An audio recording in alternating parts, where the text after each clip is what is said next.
सुप्रभात बच्चों। आज हम पाठ करेंगे, पाठ 13 और पाठ 14 की पुनरावृत्ति। सबसे पहले हम पाठ 13 लेंगे, तात्या टोपे।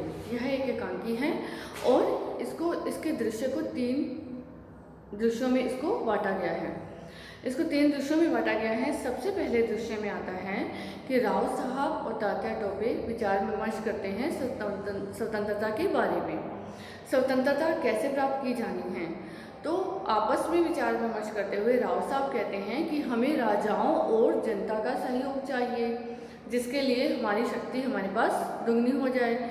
और तात्या टोपे कहते हैं कि चलो जितने भी हैं हमें उनको लेकर अंग्रेजों के सामने युद्ध करना है। वो आपस में विचार विमर्श कर रहे होते हैं। दृश्य 2 में ये आता है कि एक दूत आता है और वो उन लोगों का भरोसा जीतता है, तात्या टोपे का, और वहाँ पर खड़े हैं जो अन्य लोग, सबका भरोसा जीत लेता है कि मैं ऐसे भारतवासी की तरफ से आया हूँ कि आप लड़ें और हम सब आपके साथ हैं। जब वो उनके विश्वास में आ जाते हैं तो दूत उनको अंग्रेज अधिकारी के पास लेकर चला जाता है। वहाँ पर फिर ये दृश्य 2 में था। फिर दृश्य 3 में आता है कि जज और तात्या टोपे के बीच में वार्तालाप होती है और आखिर में तात्या टोपे को जज फांसी की सज़ा सुना देते हैं। और जब उनको गले में फांसी का फंदा डालने जा रहे होते हैं तो तात्या टोपे खुद कहते हैं कि यह फांसी का फंदा मैं खुद अपने गले में डालूंगा और मेरा भारत स्वतंत्र होकर रहेगा। तो स्वतंत्रता के लिए वो अपनी जान की भी परवाह नहीं करते हैं। तो इसलिए कहते हैं कि जब हमें जीना है तो हमें स्वतंत्र रहकर जीना चाहिए। चलिए बच्चे, अब हम इसके प्रश्न उत्तर कर लेते हैं। सबसे पहले सोचो और बताओ। सोचो और बताओ में तात्या टोपे को गीता के कौन से वचन में विश्वास था? सबसे पहला प्रश्न ये आता है। तो तात्या टोपे को गीता के इस वचन में विश्वास था कि लड़ते हुए मरेंगे तो स्वर्ग प्राप्त होगा और यदि जीत जाएंगे तो स्वतंत्र भारत के दर्शन होंगे। फिर आता है प्रश्न 2, तात्या टोपे ने लड़ते हुए किसकी प्राप्ति की बात कही थी? तो उत्तर मिलेगा कि तात्या टोपे ने लड़ते हुए स्वर्ग की प्राप्ति की बात कही थी। फिर प्रश्न 3 आता है कि किसकी सेना का व्यक्ति निहत्था आगे बढ़ रहा था? तो पाठ के अनुसार शत्रु सेना का व्यक्ति निहत्था आगे बढ़ रहा था। प्रश्न 4 है कि तात्या टोपे के गले में फंदा किसने डाला? उत्तर देंगे हम, तात्या टोपे ने स्वयं अपने गले में फंदा डाला। फिर आते हैं प्रश्न उत्तर या निम्नलिखित प्रश्नों के उत्तर दो। तो सबसे पहले है प्रश्न नंबर 1, सैनिकों के ना होते हुए भी तात्या टोपे अंग्रेजों से क्यों टक्कर लेना चाहते थे? सैनिकों के ना होते हुए भी तात्या टोपे अंग्रेजों से टक्कर इसलिए लेना चाहते थे ताकि वो सबके सामने एक ऐसा उदाहरण बने कि यदि हमारे पास सेना कम है तो भी हमें लड़ना चाहिए अपनी स्वतंत्रता के लिए, कि यदि 100-200 आदमी भी कुछ नहीं कर सकते तो हम घर लौटकर क्या करेंगे।